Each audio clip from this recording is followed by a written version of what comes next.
Why was she still standing, when the flames around her had already claimed everything else? The roar of fire drowned out the world, eating through the wooden beams above her, cracking glass, devouring oxygen. The night sky beyond the broken walls was thick with black smoke, its red glow twisting against the stars like an open wound.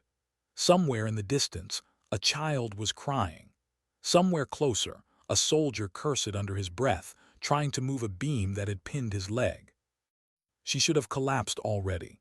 Blood stained her uniform, seeping through the torn fabric across her ribs, sticking her shirt to her skin. Every inhale was fire, every exhale a knife. And yet, her hands didn't shake. Her resolve didn't flicker, not even now. Because there was something she hadn't told them. Not the commander who had doubted her at the briefing table. Not the medic who had offered her a quiet smile just before the blast.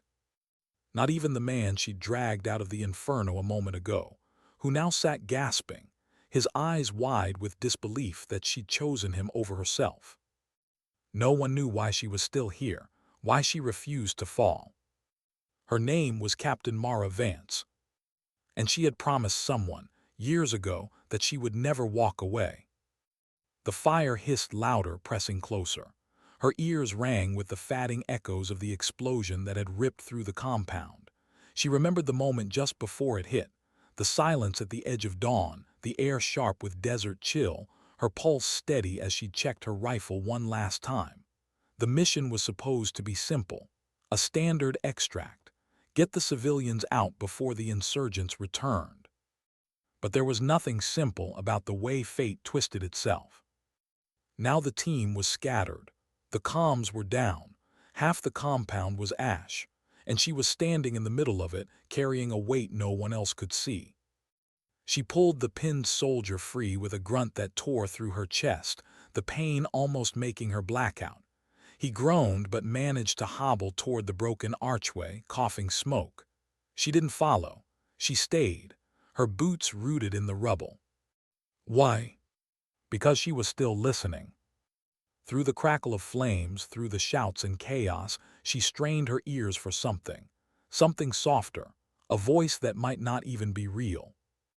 It wasn't the child crying. It wasn't the moans of the wounded. It was something else. Something she hadn't told them about, not yet. Her vision blurred, but her mind sharpened. She saw again the face of her younger brother, Jamie, 12 years old, mud-stained sneakers, a grin that had always been too wide for the world.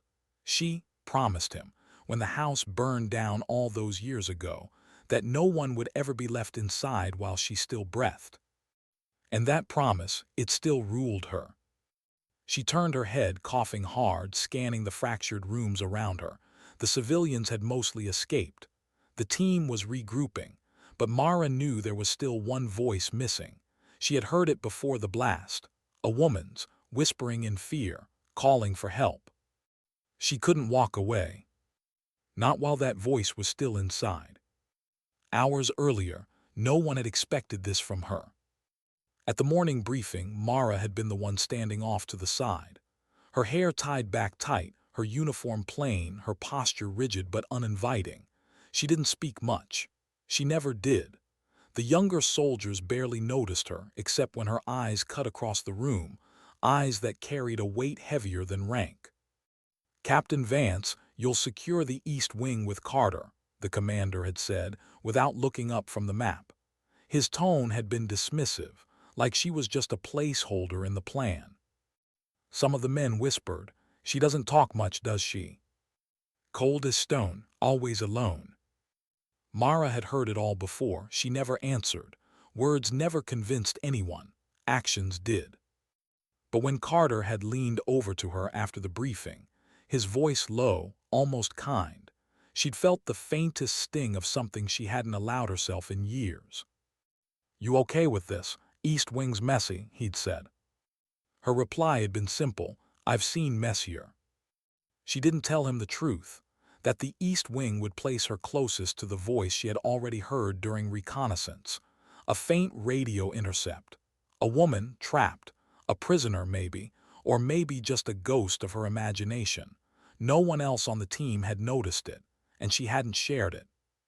Because some promises weren't meant to be explained. Now the fire pressed closer, pulling her back to the present. The building groaned like a dying animal. The air was choking her. She staggered forward, pressing her hand against her wound, each step deliberate. A shadow flickered in the smoke. She froze, breath shallow. A figure stumbled out, another soldier, face blackened, coughing. "Mara, you can't stay, it's coming down." His voice cracked with desperation, but she only shook her head once, a small, firm gesture. "There's still someone in here." He swore under his breath, "You can't." But she was already moving past him, into the collapsing corridor. Every sound sharpened, every smell burned into her senses, smoke like metal and ash, boots crunching glass, her heartbeat pounding, slow and steady against her ribs. There was fear, of course there was, but beneath it deeper was something steadier, a flame no fire could consume. She wasn't just searching for a stranger, she was searching for redemption. Because no matter how many lives she had saved, she could never forget the one she hadn't. Jamie. The memory hit like a blow. The night their house burned, the heat pressing against the bedroom door, her own frantic hands pulling at the handle, the smoke choking her 12-year-old lungs. She had escaped, but he hadn't. Her last glimpse of him through the flames had become the scar she carried beneath her uniform, beneath every mission, every silence. She never forgave herself. So she never stopped running into fires. The corridor split, left or right. She paused, listening again. The groans of the building almost masked it, but there, so faint, she heard it. A whisper, a plea. She turned right. Her boots slipped on debris as she pressed forward, coughing hard now, her chest screaming in protest. She pressed her hand against the wall, feeling her way in the dark. Each step felt heavier, slower, but she didn't stop. The voice grew clearer, a woman's trembling, calling out. She wasn't imagining it, she was real. Mara's breath caught, relief mixed with dread. She wasn't too late, not yet. Outside, her team was shouting for her, searching. Someone cursed her name into the radio, desperate, but she didn't answer, she couldn't. Because sometimes the mission wasn't on the map. Sometimes it was the one no one else believed in. And she couldn't fail this one, not again.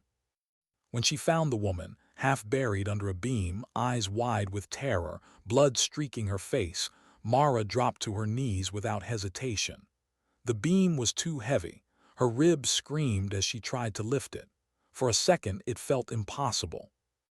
But Mara's voice broke the silence, low, fierce, meant only for the woman in front of her. "You're not dying in here, not while I'm still breathing." The woman sobbed, her hands trembling as they reached for her. And for a moment, through the fire and the pain, Mara almost saw her brother's face again. Not a memory this time, but a promise being kept. She braced herself, dug deeper and pushed. The beam shifted. Her chest tore with pain, blood dripping faster, but the woman gasped free. Mara grabbed her arm, dragging her up, half carrying, half stumbling back toward the collapsing corridor. Behind them, the building groaned again. Ahead of them, the flames flared brighter. And above them, something cracked. The world was about to fall. But Captain Mara Vance didn't falter. Not yet. Because her resolve burned hotter than the fire itself. What was holding the roof above them? Mara froze as the wooden beam groaned overhead, dust falling into her eyes. For a moment, it seemed like the entire building exhaled, a warning that the collapse was seconds away. Her grip on the wounded woman tightened. She could feel the tremors in the woman's body, every shallow breath, every desperate clutch at her sleeve. "Move," Mara whispered, though her own lungs burned with fire. They staggered forward together. Her boots crunched over broken tiles. Every step was measured against the rhythm of her heartbeat, slow, deliberate, refusing panic. She knew panic was death. She knew hesitation killed faster than fire. but her body betrayed her. Her ribs screamed with each movement, her wound seeping warm blood down her side. She could almost hear it drip, drip, dripping against the floor. She knew she was leaving a trail behind. Still, she moved. The woman stumbled, nearly falling. Mara caught her under the arms, holding her upright. The stranger's face was streaked with ash, her hair plastered to her cheeks. But her eyes were alive. Terrified, pleading, but alive. "Don't stop," Mara murmured. "You hear me, don't stop." The woman nodded, her lips trembling, words trying to form but never making it past her fear. Outside, the shouts were louder. Boots slammed against rubble. Someone was calling her name, Carter. She could hear the strain in his voice. "Mara, where the hell are you?" She didn't answer. She couldn't spare the air. Her chest felt like it was collapsing inward, each breath shallower than the last. Her vision pulsed black at the edges, but she kept moving. The promise wasn't kept yet. They reached the corridor's end and found only fire. The exit was blocked, flames dancing high, feeding on the oxygen rushing in from a broken window. Mara's jaw clenched. The woman whimpered, "We're trapped." "No," Mara said firmly, her voice cutting sharper than the flames. "Not trapped, just delayed." Her eyes darted upward, scanning the beams. A narrow crawl space above the doorway, just big enough for one. Smoke poured through it, but it was a chance. She pulled the woman closer, her voice low, steady, like an anchor in the chaos. "Listen to me, you're going first." The woman shook her head, frantic. "No, I can't." "You can. You're going first and you're not looking back. Understand?" Her tone was steel, no space for argument. Tears cut streaks through the woman's soot-stained face, but she nodded. Mara cupped her trembling hands together, boosting her upward. It tore at her ribs, made her vision flash white with pain, but she didn't let it show. The woman scrambled, coughing, pulling herself into the crawlspace. For a moment she was stuck, sobbing, her body refusing to cooperate. Mara shoved harder. "Go," she barked, her voice raw. Finally, the woman slid through, disappearing into the dark above. The sound of her scrambling echoed, distant, fatting. Mara sagged back against the wall, clutching her wound. Her body screamed to stop, just stop, let go. But she didn't, because stopping wasn't an option. Not for her. The building shook again, a deeper groan that rattled through the floor. Dust rained down like ash from a funeral pyre. Somewhere above, wood snapped sharp, final. She pushed herself forward, dragging her boots, following the woman's path. Every movement felt like carrying a mountain on her back. She reached up, grabbing the ledge, her fingers slick with blood. Her arms trembled. She pulled. For a moment she couldn't. Her strength gave way, her body sagging. But then a memory. Jamie's voice, clear, pure, cutting through the smoke. "Don't stop, Mara, not yet." Her teeth clenched. She hauled herself upward with a guttural sound, every fiber in her muscles straining. Her ribs threatened to crack under the pressure. Her wound tore open further. But inch by inch, she forced herself into the crawlspace. Darkness swallowed her. The narrow tunnel pressed against her shoulders, choking with smoke. Her chest scraped along splintered wood. She pushed forward, elbows digging, legs kicking weakly behind. Her breaths were ragged now, each one sounding like a death rattle. But ahead, faintly, she saw light. And then a hand. The woman's trembling fingers, reaching back for her. Mara's lips parted in something that wasn't quite a smile, more like a recognition. She grabbed hold, let herself be pulled. Together they crawled. They tumbled out onto the open ground as the building behind them roared one final time and collapsed inward. The night lit up with sparks, a shower of embers against the black sky. The team rushed forward, Carter among them, his face streaked with sweat and soot. He caught Mara as she fell sideways, her body finally giving way. "Jesus, Mara," his voice cracked, "you're bleeding out." She tried to speak but only coughed, blood on her lips. The woman she had saved was sobbing, clinging to the soldiers who pulled her away. Her voice trembled. She pulled me out. She wouldn't let me die. Carter's grip tightened around Mara. His eyes burned not with fear but with something else. Anger, desperation, guilt. Why didn't you wait for backup? You could have died in there. Mara forced her eyes open. The fire reflected in them, flickering like the ghost of her brother's memory. She whispered, voice hoarse, "Some things can't wait." And then her body went limp. The medic was already there, pressing gauze to her wound, shouting orders. Voices blurred together. Boots pounded against dirt. The sound of distant gunfire cracked the night. The insurgents were closer now. But Mara only heard silence, the kind of silence that came after fire, the kind of silence she'd learned to live inside. She was drifting, her mind slipping back into places she had locked away for years. She was 13 again, standing barefoot in the yard, staring at the house as flames devoured it. Her lungs still raw from smoke, neighbors screaming, sirens wailing, and there her brother's voice, faint, fatting. She had promised then, sworn it on the ashes. No one else would ever be left behind. A jolt brought her back, hands pressing harder on her wound, the medic shouting in her ear, "Stay with me, Captain." Her eyes fluttered open. The world swam. She saw Carter's face above her, sharp jaw, sweat dripping, eyes too wide. He looked at her not as a soldier, not even as a comrade, but as a man terrified of losing someone who had always stood just beyond his reach. "Mara, don't you dare quit on me," he said, voice breaking. She wanted to answer, but words failed. Instead, she gave him the smallest nod, almost imperceptible. A silent vow. Not yet. They carried her back toward the evac point.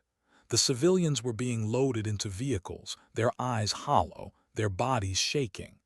The rescued woman kept turning back, her gaze fixed on Mara, tears running freely. She looked at her like people looked at miracles, fragile, undeserved, fleeting. Mara saw it, and for the first time in years, she felt something unfamiliar stir in her chest. Not redemption, not yet. But maybe the edge of it. The night was far from over. Gunfire cracked again, closer. Shadows moved along the ridgeline. The insurgents were returning, faster than expected. Carter looked up, jaw tightening. He knew they wouldn't get everyone out in time if they didn't move.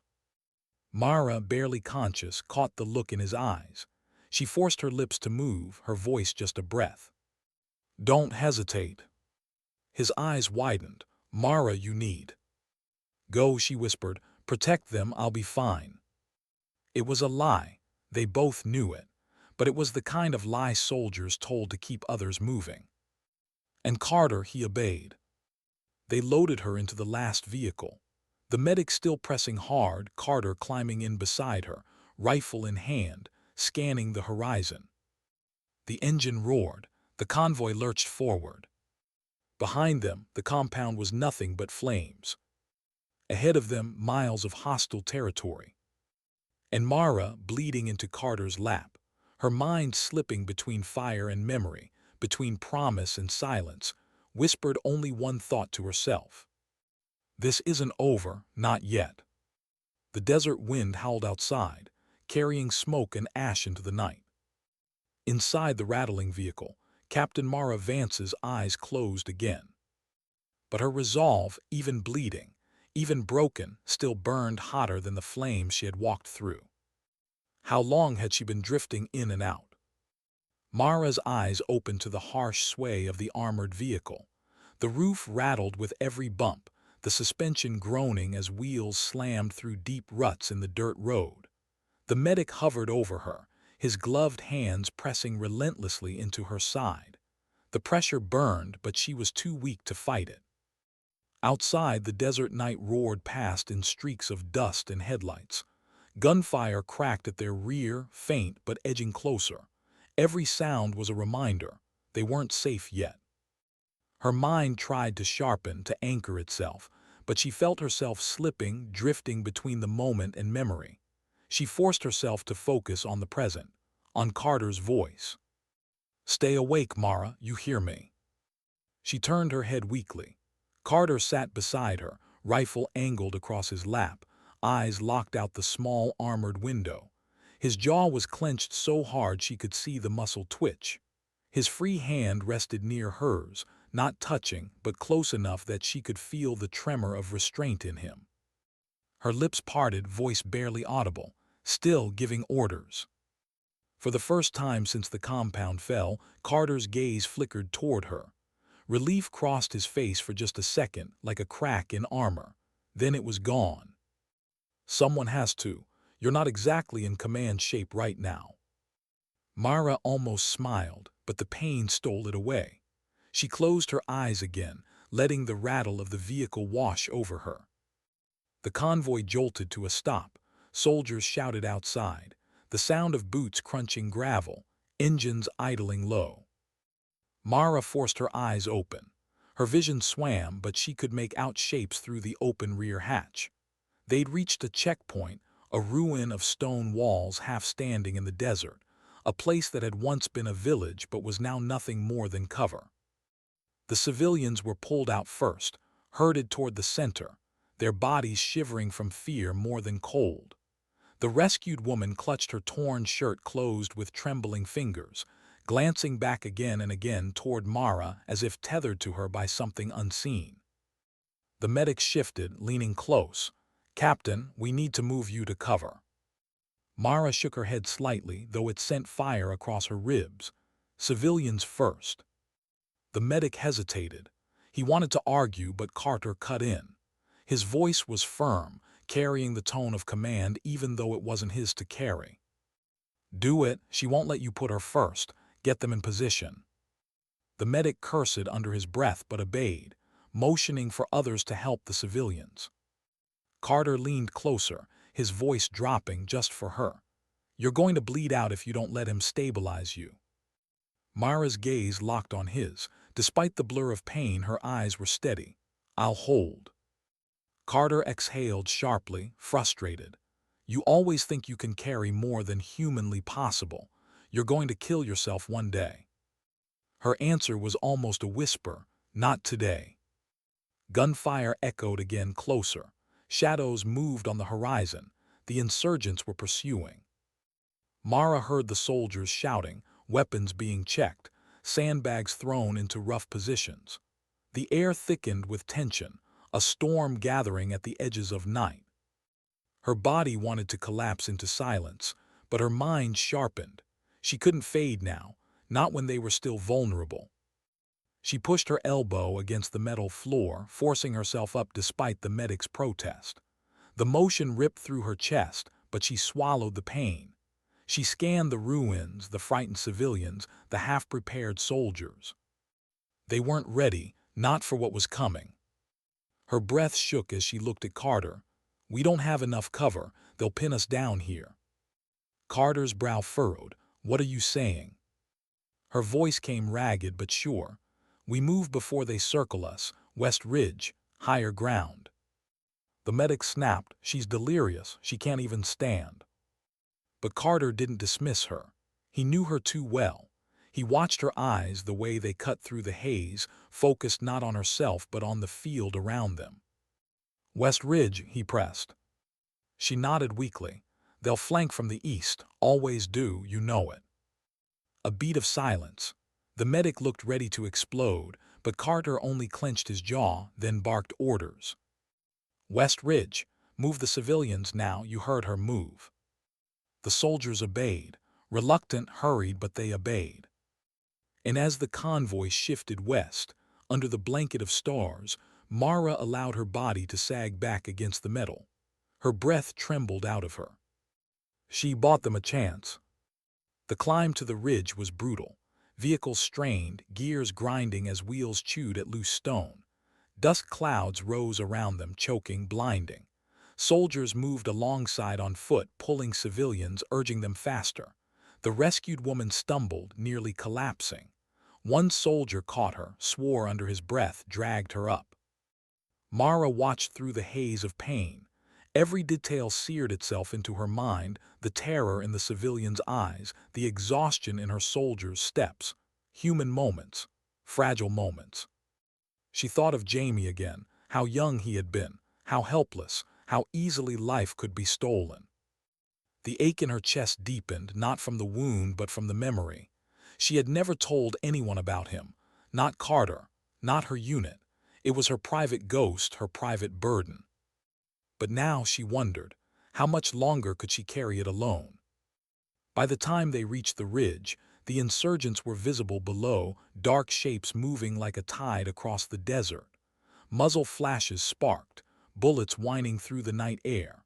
The first impacts cracked against the stone around them. The soldiers dropped, returning fire. The civilians huddled low, clinging to the dirt. The air filled with the staccato rhythm of rifles, the acrid sting of gunpowder mixing with desert dust. Carter positioned himself at the edge, firing in controlled bursts, his face set hard. The medic worked furiously beside Mara, wrapping her wound tighter, his hands stained red. "You need a transfusion. You won't make it without one," he muttered. Mara's lips curled faintly. "Then give it after the shooting stops." His hands froze. "You think this is a joke?" Her gaze shifted toward the civilians.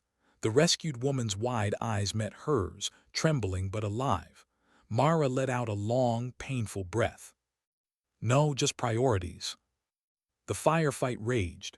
Bullets sparked against stone, echoing like thunderclaps. Soldiers shouted, orders lost in the noise. The civilians cried, muffled, terrified. Mara couldn't fire. Her hands shook too much. Her body refused, but she still gave orders low, sharp, steady. She pointed soldiers to better cover, redirected fire, caught mistakes before they cost lives. Even bleeding out, even broken, her presence held them together. Carter glanced back once, eyes locking on her. There was something raw in his gaze, not just respect, not just fear, something deeper. He almost said it. She saw it in his lips, the words forming but unspoken. Then another volley of fire drowned it out. Minutes bled into eternity, but slowly the tide shifted. The insurgents faltered under the higher ground. Their fire thinned. Their movement slowed, and finally shadows retreated into the desert, swallowed by the night. The ridge fell silent, save for ragged breaths and the low sobs of civilians. Carter lowered his rifle, chest heaving.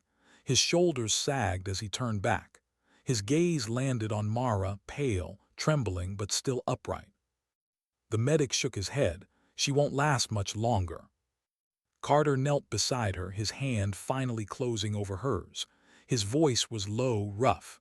"You saved them, Mara, again, but at what cost?" Her lips trembled, forming the faintest smile. "Every cost is worth it if they live." Her eyes fluttered shut. And in the silence that followed, Carter realized something he had always feared but never spoken. If she kept living like this, one day she wouldn't come back. The night wind swept across the ridge, carrying with it the faint smell of fire and blood. Stars burned above, indifferent, eternal. And Captain Mara Vance lay bleeding under them, her body failing, but her resolve still burning hotter than any flame. Why was she dreaming of water? The desert stretched endlessly around her, yet in her mind she heard the sound of waves lapping against a shoreline she hadn't seen in years. A place from childhood, salt on the air. Her brother's laughter carried across the sand. Then pain snapped her awake. Mara's eyes fluttered open to the dim glow of lantern light. She wasn't outside anymore. Rough stone walls surrounded her, ceiling low, air heavy with dust and antiseptic. A cave or an abandoned shelter, somewhere hidden, somewhere temporary. Her first instinct was to move. She tried to push herself up, but a crushing weight held her down, her body refusing to obey. Bandages wrapped tight across her chest, already stained through with dark patches. The medic appeared at her side almost instantly. "Stay down, Captain. You lost too much blood. You try to sit, you tear everything open again." Mara exhaled shakily, sinking back. Her throat was dry, lips cracked. Her voice was barely audible. Where? The medic understood the unfinished question. Safe for now. We moved after the ridge. Enemy pulled back. We're tucked in here until evac. Her eyes shifted. Around her, the civilians huddled together, wrapped in blankets, faces pale but alive. One soldier whispered softly to a child, telling a story with exaggerated gestures.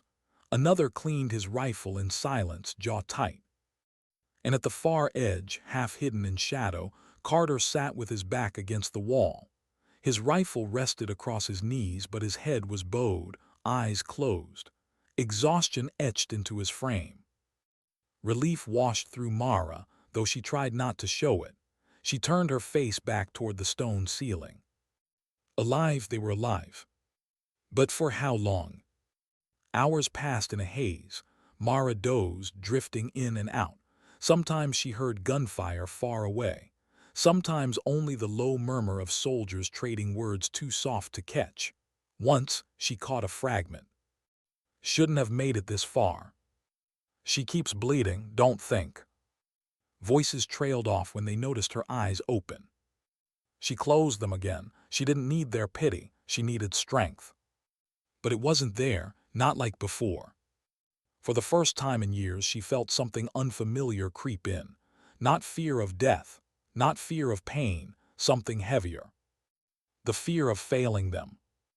Carter eventually rose and came to her. His boots scuffed quietly on the stone floor. He crouched beside her, his eyes searching hers in the dim light. You're stubborn as hell, you know that. His voice was low, carrying that rough edge he always had when emotions threatened to break through. Mara tried to smirk, but it hurt. Takes one to know one. Silence lingered between them. She could hear the distant crack of shifting rock above, the shallow breathing of civilians nearby. Finally, Carter leaned closer. His tone shifted, quieter, sharper. Why do you keep doing this to yourself? Throwing your body into fire, tearing yourself open for everyone else. One of these days. She cut him off with a whisper. I told you, not today. His eyes narrowed, pain flickering there. And when it is today, what then? Mara's gaze drifted, unfocused. She thought of Jamie. She thought of all the times she couldn't save him. All the faces she had watched slip away because she hadn't been fast enough, strong enough. Her voice cracked, softer than she meant. Then at least it means someone else goes home. Carter's jaw clenched. He looked away as if he couldn't stand to hear it. As if he already knew it, but hearing it out loud carved the truth deeper. The night stretched on. No one slept easily. Every shuffle of wind sounded like footsteps. Every echo down the stone corridors made rifles twitch upward. At one point, Mara stirred to the sound of someone crying quietly. She forced her head toward the civilians. The rescued woman, the one Mara had pulled out of the compound, sat with her knees drawn to her chest, face buried in her hands. Her shoulders trembled, body quaking with silent sobs. Something inside Mara twisted. She wanted to move to her to offer a hand, a word, but her body was locked heavy. The woman eventually lifted her head, eyes catching Mara's from across the dim shelter. Their gazes held two broken survivors, sharing a silence more powerful than words. The woman pressed a hand against her heart, a gesture of thanks, though her lips never moved. Mara felt tears prick her own eyes. She blinked hard, refusing to let them fall. Morning bled into the cave in pale slants of light. The medic shifted, checking her pulse, her breathing. His hands were steady, but his face betrayed worry. We need air evac soon. You won't last another day like this. Carter cut in from the shadows. Command already knows. Bird on standby, but it's a risk. They'll hear it coming from miles out. Mara rasped, voice thin. Doesn't matter, do it. Carter shook his head. Not until we know it's clear. I won't have them drop into a death trap just because you're too damn selfless to wait. The room stilled. Soldiers glanced between them. Even the civilians seemed to hold their breath. Mara's eyes narrowed, though exhaustion dulled the fire. If they send it too late, I die. You know that. Carter stepped closer, lowering his voice so only she could hear. And if they send it too early, we all die. For a long moment their eyes locked, neither backing down, two wills colliding silently. Finally Mara let out a slow breath, closing her eyes. Then, you decide, just don't waste them. Carter's jaw set. I won't. The waiting gnawed at them all. Soldiers paced. Civilians whispered prayers. Mara drifted again, her mind unmoored, slipping back to places she had buried. She was 12. Jamie was 10. A storm had cut the power, leaving their house in darkness. She remembered lighting candles, the shadows they threw across the walls. Jamie had been afraid, clutching her hand tight. She had told him she'd never let anything happen to him. She remembered believing it. Now, decades later, lying on stone with her uniform soaked in blood, she wondered if she had spent her whole life trying to make that broken promise right. Her eyes opened again. She stared at the cave ceiling, breath ragged. She whispered so faintly she wasn't sure anyone heard. I'm sorry, Jamie. But someone did hear. Carter's head turned sharply, his brow furrowed. He didn't speak, didn't press, but the weight in his gaze deepened. By afternoon the sound came, low at first, a distant hum that grew into a roar, helicopter blades slicing the air.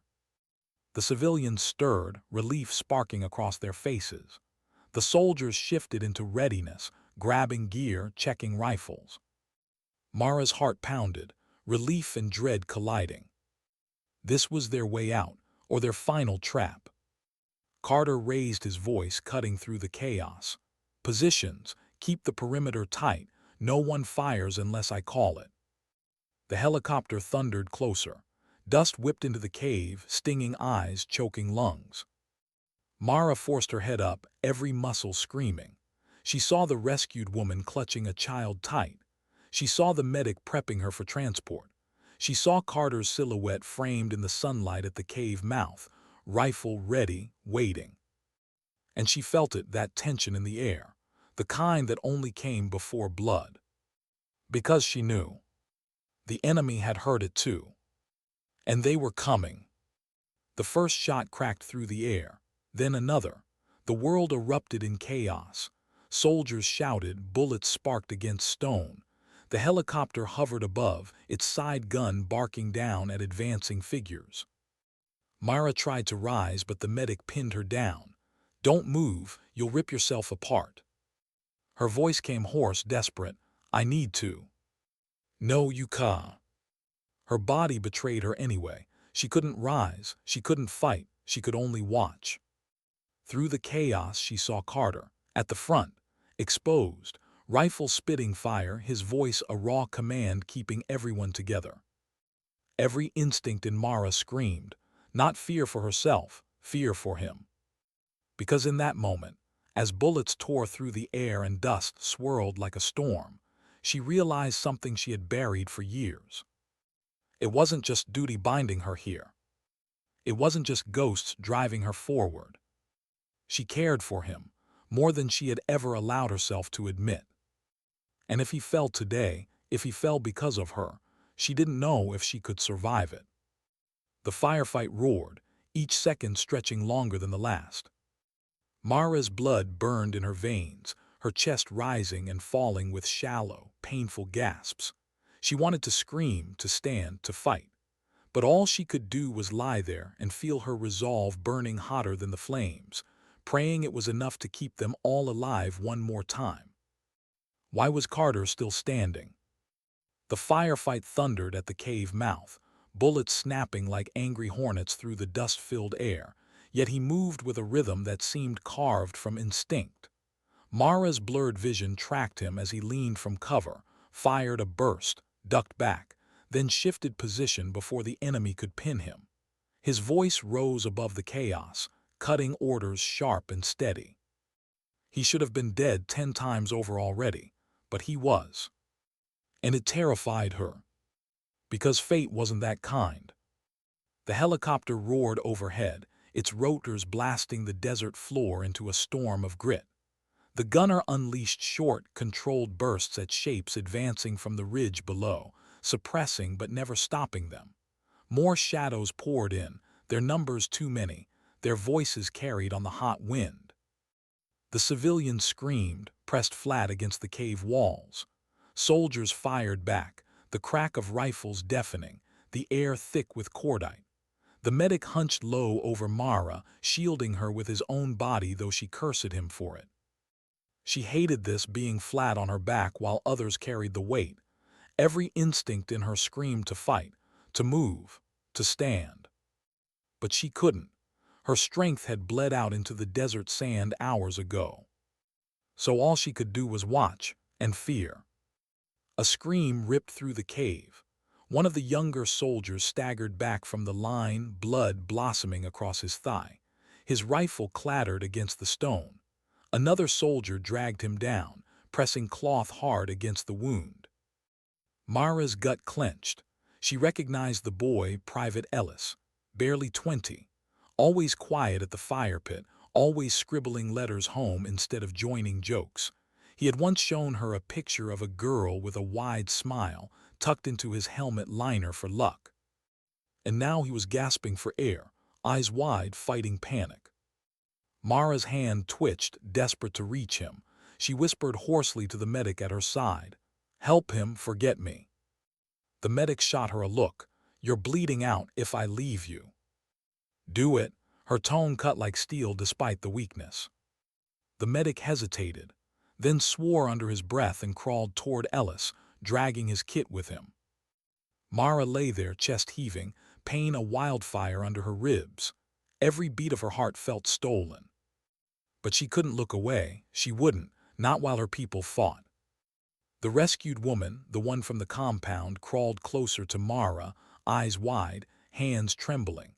She pressed a canteen to Mara's lips without a word.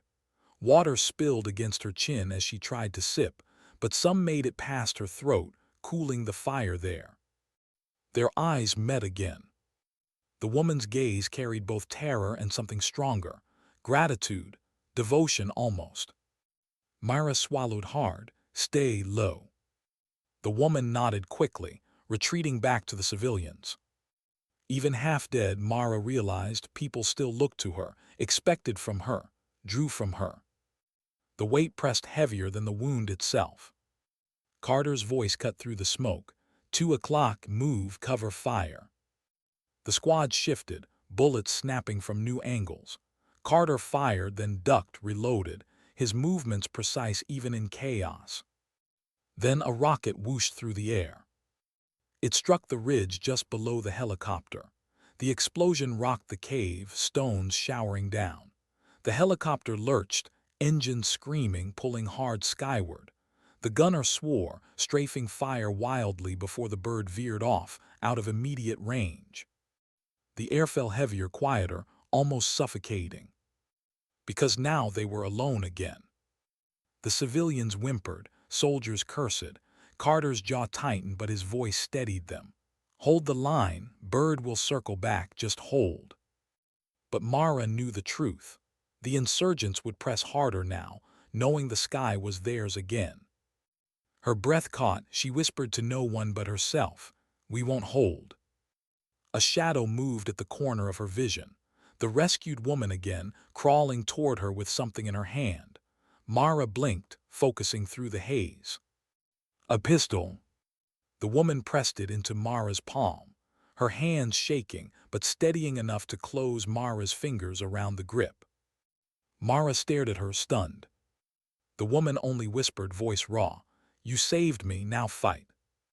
Then she retreated again, disappearing into the huddle of civilians. Mara's heart hammered. The pistol felt impossibly heavy yet alive in her hand.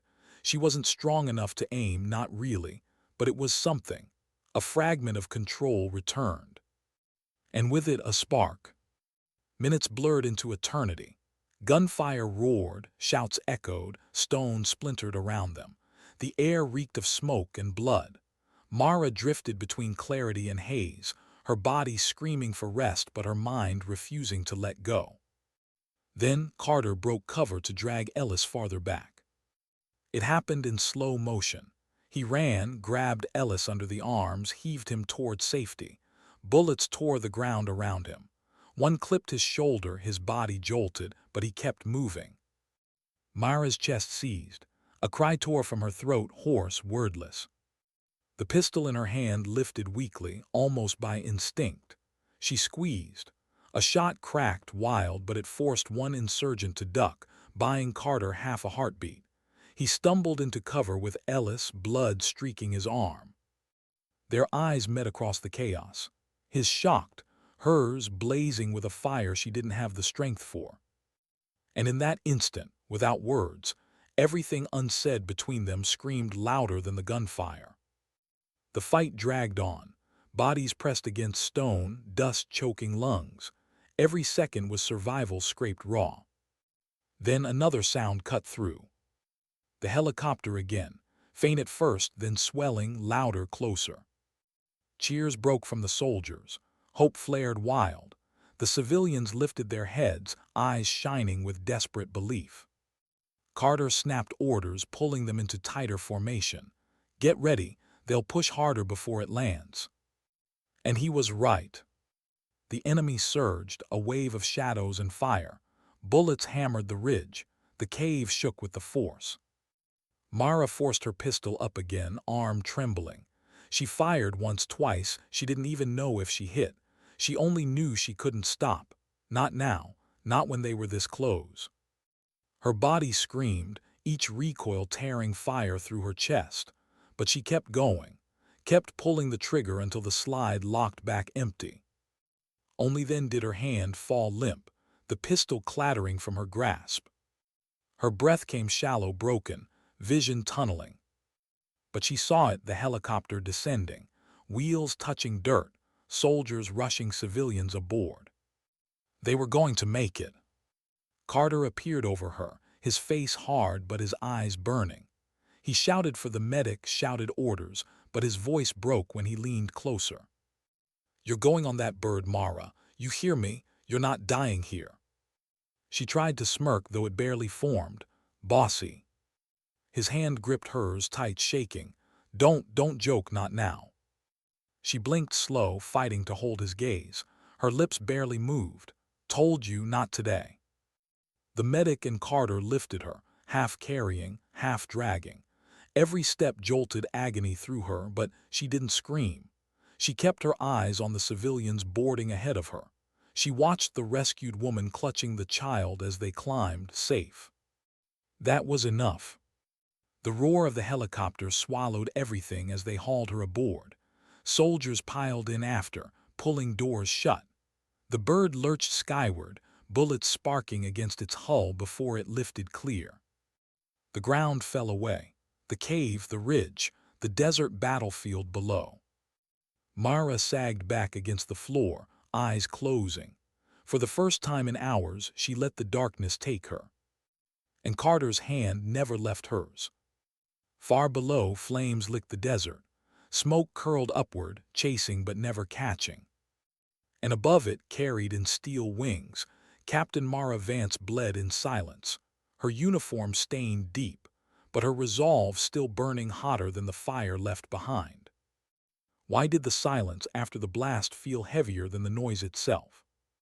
For Lena, it pressed against her chest like an invisible weight, harder to bear than the ringing in her ears. The flames still clawed at the structure behind her, painting the night sky in a fierce orange glow. The stench of burning metal and scorched fabric was thick, choking. Somewhere in the distance, the low groans of collapsing beams groaned through the air. She sat on the rubble, hands trembling, the fabric of her uniform stiff where blood had dried. She hadn't even realized the cut on her side had spread so far. But it wasn't the wound that hurt most. It was the faces, faces she could no longer see. 3 men hadn't made it. And their names carved themselves into her mind, with a sharpness no bullet could match. She closed her eyes. She thought of Vargas, the quiet one who always kept a stash of photographs in his vest pocket. He'd shown her once 2 little girls, blonde like him, one missing her front teeth. Every mission, he'd told her, I carry them close so I remember what I'm fighting to come back to. Lena bit down hard on the inside of her cheek. He hadn't made it back. Those photos would burn in the wreckage. Her hands shook harder now. And then Ray's, the joker of the group. He never took silence seriously. Always had a line, a grin, a way of cutting tension with a flick of humor. He used to tease Lena, saying she looked too intense, that one day she'd give herself wrinkles before 30. But he died with his humor swallowed, his eyes open, staring at nothing. And Patel, the youngest, just 23, he used to ask Lena 1,000 questions about flying, about missions, about what it felt like to hold responsibility heavier than your own life. She remembered his words one night, quiet under the stars. I don't want to die out here, ma'am. I want to see home one last time. Her throat burned. They hadn't seen home again, and somehow Lena had. Why her? Why had fate drawn the line where it did? She pressed her palm against the wound in her side, but it wasn't blood she wanted to stop. It was the ache inside her chest. A crunch of boots broke the silence. She turned. It was Harper. His face was soot-streaked, his expression stripped bare. For once he had nothing sharp to say, no orders, no strategies, just human silence. He lowered himself next to her, his knees stiff, his breath heavy. They didn't suffer long, he said finally. His voice was coarse, quiet. She stared at him, wondering how he could say that with such certainty. But then she noticed the way his hands clenched, the veins taut, the knuckles pale. He didn't believe it either. He just needed to say it. For himself, for her. Lena nodded, not because she agreed, but because there were no words to hold on to. The fire crackled behind them, consuming evidence, memories, and lives. After a long silence, Harper added, "You kept the team together, Price. You kept me alive." Lena wanted to argue. She wanted to scream at him, "I didn't keep them alive. I failed them." But when she looked into his eyes, she saw something raw. Grief, yes, but also something heavier. The weight of command, of years of choices that had left scars deeper than Lena could see. Maybe he wasn't trying to comfort her. Maybe he was trying to remind himself that survival had to mean something. The night stretched on. Medics finally arrived, their voices breaking through the heavy quiet. Stretchers moved. Supplies clattered. Orders barked. But Lena still sat in that same spot until someone touched her shoulder. It was Dr. Ellis, her voice gentle. "Lena, you need to move. You need treatment." She didn't want to. Moving meant leaving them behind. Moving meant accepting that the fire would eat everything, every photograph, every laugh, every story. But Ellis crouched lower, her eyes steady. "If you don't stand, their sacrifice ends here. Don't waste it." Those words cut deeper than the shrapnel in her side. Don't waste it. Lena drew a long breath. It rattled unsteady, but it filled her lungs. She let Harper's hand pull her to her feet. She let Ellis guide her toward the medic tent. But inside, something shifted. This mission wasn't just about objectives anymore. It wasn't about maps or clearances or orders. It was about Vargas's daughters, about Ray's grin, about Patel's dream of home. Their absence had left her marked. Blood had stained her uniform, yes, but their memory burned hotter than any flame. Days later, when the team regrouped, the whole was obvious. Every glance at an empty cot, every silence where laughter should have been. No one spoke much, but in the quiet a pact was made. They would carry the fallen, in every choice, in every step forward. For Lena, the war wasn't faceless anymore. It had names, and she would make sure the world remembered. Even if her body gave out. Even if she never saw home again. The flames had taken much, but they had also lit something inside her, a fire that no silence could smother. And when the next orders came in, Lena didn't hesitate. Because sometimes survival wasn't about yourself. It was about carrying the pieces of others who no longer could. What kind of strength keeps someone standing when the ground beneath them has already given way? Lena asked herself that as she stared at the mission map spread out on the table before her. The edges curled from the humid air inside the makeshift command tent, a low lantern casting trembling shadows over every marked line. The next operation wasn't supposed to fall on her shoulders alone, but after the last mission's losses, it felt like it did. The others looked to her now. Harper, silent but steady, eyes sunk deeper into their sockets. Ellis, her hands always trembling a little more these days as if she carried the weight of every wound she had stitched, every soldier she had failed to save. Even Tors, who usually filled the air with biting remarks, sat quiet, his gaze fixed on nothing in particular. They were waiting for Lena to speak, waiting for her to give them reason. She traced her finger across the map, landing on the red-circled zone. Hostile territory, riddled with unknowns. The objective was clear on paper: intercept an enemy convoy carrying encrypted drives before they disappeared deeper into the mountains. But no map could capture the ghosts waiting there. Lena's voice was calm when she finally spoke, though inside she could feel her chest tightening. We have one shot at this. If they cross the valley undisturbed, those files are gone. And if they're gone, she let the silence carry the weight of what she didn't say. Lives would be lost. Innocence would pay. Tors finally looked up. And if we go after them, we might not come back. The words hung heavy, true, honest, no denial. Lena's gaze drifted to Vargas's absence at the table, to Reyes' empty chair, to Patel's folded blanket. Their silence answered for them. "I'm not asking anyone to follow me," Lena said, her throat raw. "I'm going, with or without backup." The declaration startled even her, but once spoken it felt irreversible. Harper leaned forward, his jaw tight. "Don't make it sound noble, Price. You're not walking into martyrdom alone." Ellis nodded, pressing her lips together. "None of us are." Tors exhaled, shaking his head. "You're all insane."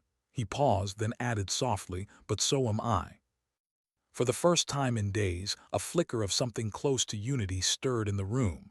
Not laughter, not hope, but a shared resolve born out of grief, anger, and the refusal to let it all mean nothing. Still, when the night settled outside the tent, Lena didn't sleep. She lay awake, staring at the thin fabric ceiling, listening to the distant hum of generators and the occasional crack of a rifle far off in the hills. Her hand brushed against her uniform where the bloodstain had darkened into a permanent scar. She thought of home, not as a place she longed to see again, but as the echo of a life that had slipped away. She thought of her mother's voice on the phone years ago, saying, "You don't have to prove yourself to anyone, Lena. Just come back safe." But proving herself was never the point. It was about carrying the faces of those who hadn't returned. Sleep never came, only the dawn. The convoy entered the valley hours later, just as intelligence had predicted. Lena and her team lay hidden among the jagged rocks, the ground cold beneath their bodies, rifles pressed against their shoulders. The sun had only just crept over the horizon, casting long shadows through the dust. Lena's breath slowed. She counted the vehicles: 2 lead trucks, 3 armored transports, and a final cargo truck flanked by guards. Harper's voice whispered through the comms, "Your call, Price." Her pulse quickened. She looked down her scope, crosshairs steady over the lead driver. She thought of Patel's voice, that simple wish to see home. She thought of Vargas's photographs, of Reyes' grin, and she exhaled. Now.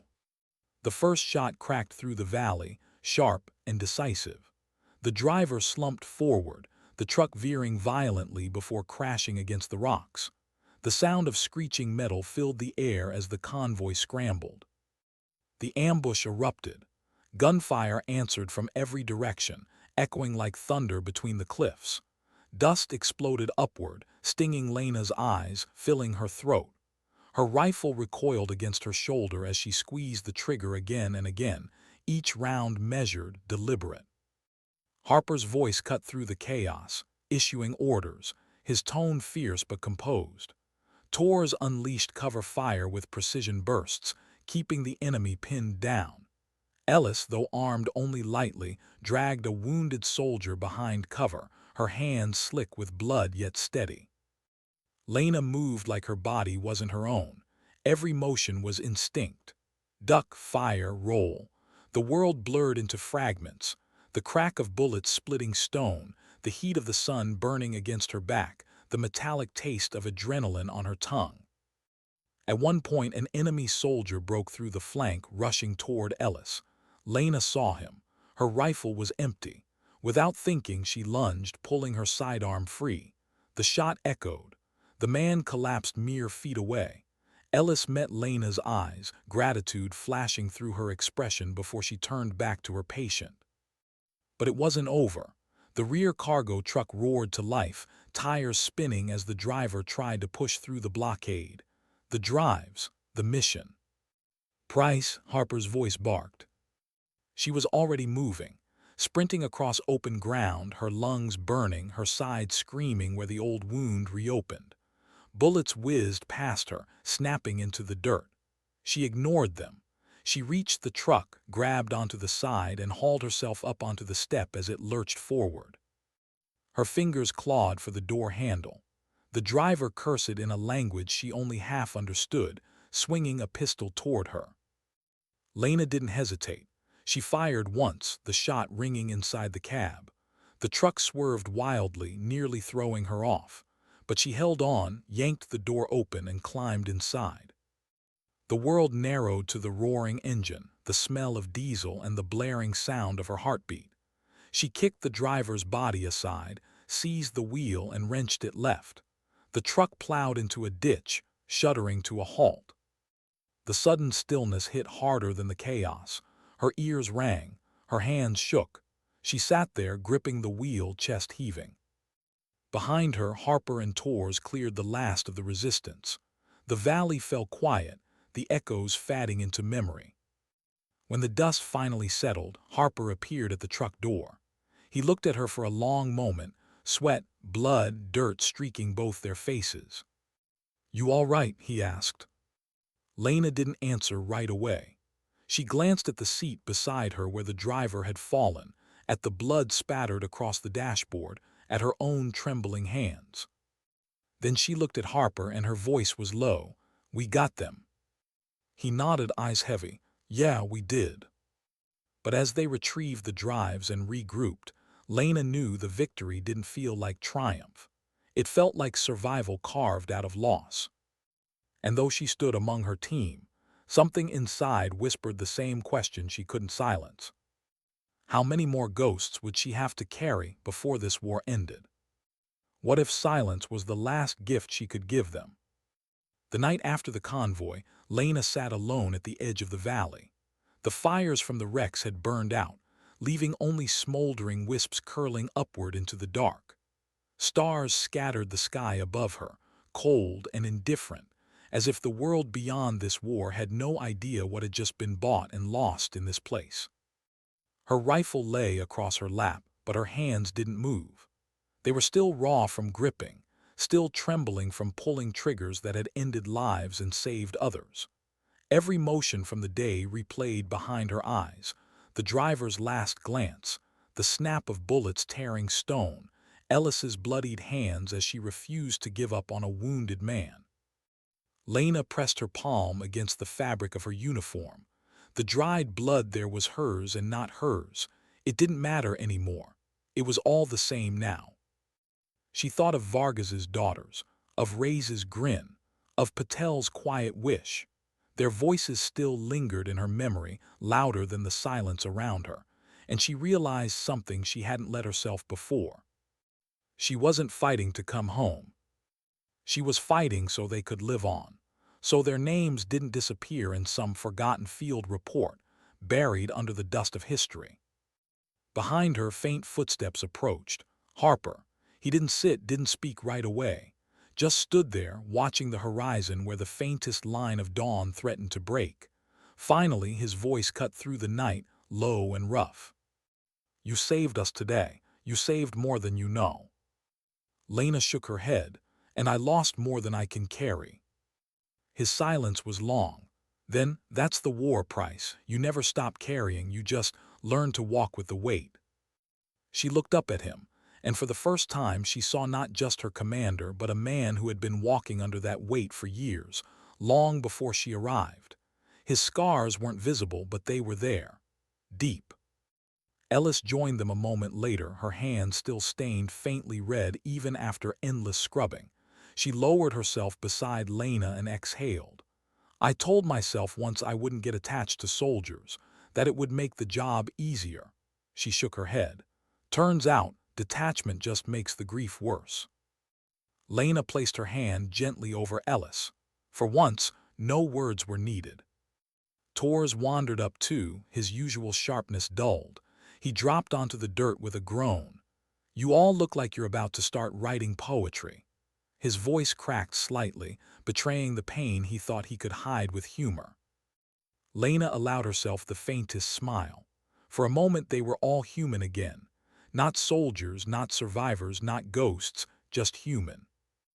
As the dawn finally broke, painting the sky in muted orange and pale blue, Lena rose to her feet. She looked down into the valley where the convoy had once rumbled, now quiet and still. The mission had been a success. The drives were secured. Lives had been saved, somewhere far beyond this barren place. But she knew the cost. She picked up her rifle and slung it across her back. Her body ached. Her side burned. Her heart carried the scars of names that would never be spoken in roll call again. And yet, as she stood there, she understood something that had eluded her until now. Strength wasn't about pushing away the pain. It wasn't about proving herself invincible. It was about standing anyway. About carrying the names forward when no one else would. About looking at flames and walking through them, not because you wanted to, but because you had to. Harper joined her side. Ellis and Tors stood behind. For the first time, she didn't feel like she was standing alone. The wind shifted, brushing against her hair, carrying with it the faint scent of ash and earth. She closed her eyes, let it pass over her, through her. And when she opened them again, she whispered, not to the team, not to Harper, not even to herself, but to Vargas, to Reyes, to Patel. I'll carry you. She didn't need applause. She didn't need medals. Sometimes dignity doesn't speak. It simply acts. The four of them walked back toward camp in silence. The valley faded behind them, swallowed by distance, by time. But Lena knew its echoes would remain in her forever. Her uniform was still blood-stained, her heart still raw, but her resolve burned hotter than the flames ever could. And in that quiet, resolute walk, with no fanfare and no promise of peace, Lena Price became something greater than even she had known. Not a hero, not a martyr, but a carrier of names, of stories, of unfinished lives. A witness. And in that role, silent, steady, enduring, she found a purpose that would outlast even the war itself.